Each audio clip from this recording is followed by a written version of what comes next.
Well, Dean, I'm sure you knew beforehand, but did last night's result just show how much of a game it will be on Saturday against Nottingham Forest? Yeah, we know Nottingham Forest are a good team. They've recruited well during the summer, spent a bit of money as well, so I don't think it's been any surprise that they've had a good start to the season. And they've got a very good manager who's got out of the league before, so we know we're in for a tough game. Obviously, they made 4 to 5 changes, so 6 or 7 of the guys played the same 2 games in a row. Does that give you any advantage with the extra time off? It gives us 24 hours advantage, if that's an advantage. But I think this season already we've seen that there's going to be a lot of Tuesday, Wednesday games in the Championship with an even split. So teams will certainly get used to that. And just looking forward to the game now. We had a good performance on Tuesday night against Cheltenham. We've 7 changes ourselves, and looking forward to a good game against Forest. And I took away because sides generally have their own style. How do you plan to tackle that? Well, they're certainly comfortable on the football, and they like to pass it as well. So it will be, I would guess, an attractive game of football for the purists to come and watch. And I think there'll be a lot of chances because there's been a lot of goals in their game so far. They came back last Saturday evening against Birmingham City, and they scored another 3 goals last night against Newcastle. So there's certainly goals within both teams, and it's one that I expect both teams to try to set out to go and win. You touched on the Carabao Cup and touched on goals as well. Was that the only disappointment from Tuesday, that it wasn't a more comfortable scoreline? Yeah, I think we started the season with a 5-1 win against Rotherham at home. Our home performances have been very good. We've looked like scoring lots of goals. Scored the 5 against Rotherham, and could have scored more in that game. We comfortably beat Sheffield Wednesday, but missed an awful lot of chances in that game to make it more emphatic. And the same can be said against Cheltenham Town as well. But my big thing, and I think you know this already, is that you've got to create the chances, and we're certainly creating a lot of chances, and players will take them. And that must still be the pleasing thing, especially the way that players like Ollie, Said and Sergio are swapping in and out of the tean, but still looking dangerous at all stages. Yeah, I mean, I've said many times this season, I don't think we're a surprise package anymore. And because of that, teams will set up a little bit differently against us. They certainly have away from home so far, and we've still managed to create a number of chances in the games away from home. And the only disappointment is that we haven't got the points that we probably deserve. With, you say, Nottingham Forest obviously very comfortable on the ball, will that suit Brentford on Saturday? I'm not sure whether it'll suit us or not. I mean, we just know how they like to play. They know how we like to play, and I suppose it'd be a case of which team gets the control of the ball the most. Our idea is when we get the ball is to how can we go and create a goal or a chance, and Forest look the same. They've got some really dangerous players who are playing well, and we've got to make sure that we're at it. It's now 8 unbeaten at home and a perfect start to this season with 3 wins. Under you, this Brentford team has been able to put together some really good runs of home form. Yeah, it has. I mean, I think I've also said before that the dressing rooms at Griffin Park for the away teams aren't the most salubrious in the world. So I'm not sure many clubs look forward to visiting there. And certainly the crowd get right behind us. It's a good old-fashioned stadium, with the terracing and the seats quite close to the pitch, and it makes for a really good atmosphere. And our players have certainly been putting on good performances there, and long may that continue. I presume Tuesday's performance gave you more questions about the starting 11 for Saturday as well. Yeah, it did. There were some players who went out there who put in really good performances, and have pushed themselves into the reckoning for the game on Saturday. So, I haven't named the team yet, but I have it in my mind, and it's been great that the players can turn up on a Tuesday night and show the attitude and application that they did on Tuesday against Cheltenham to push themselves forward. Obviously, Chris Mepham went off injured. First of all, how's he, and do you expect to see anyone else back in contention for Saturday?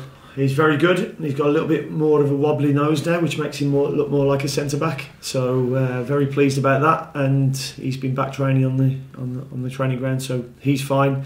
The only ones out are still the long term doubts.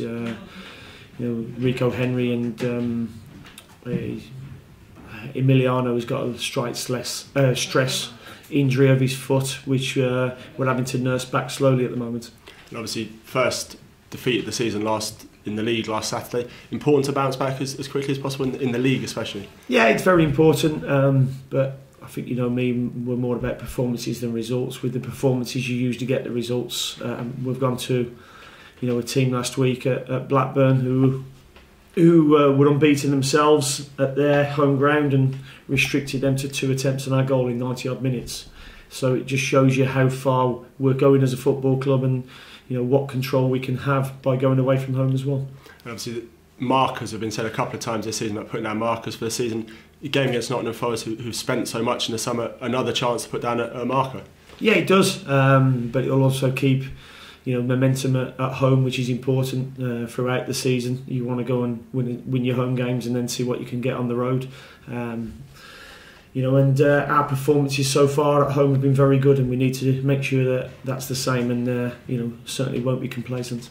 And the loan window shuts tomorrow evening. There's been a few stories swirling around. Can you expect to see anything happen before 5 o'clock tomorrow?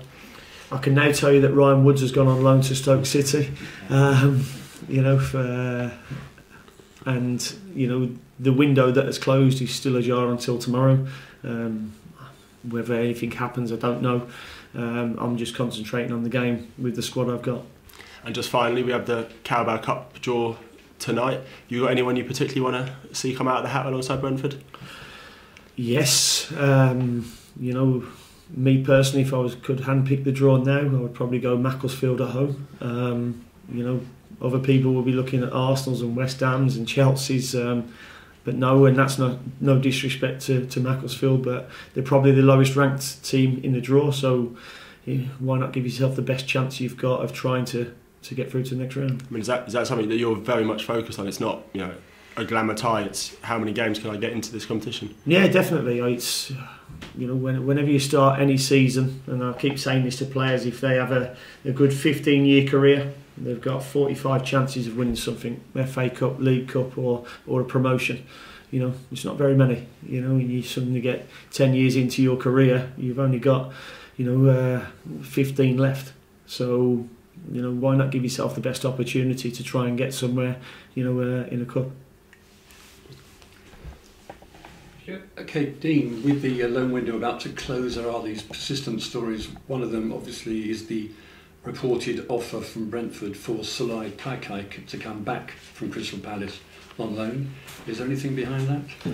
I can neither deny or confirm that because I'm not aware. I mean, as you know, the directors of football, our co-directors of football, will have their fingers on the pulse at the moment. At the moment, they're letting me concentrate on the football with the squad that I've got, and I will be having a briefing with them later today. The other one was about a Newcastle youngster who was released by Newcastle, Yasmin Ben Albani, saying he'd been on trial and there was a trialist in the game against Bournemouth. Was that him?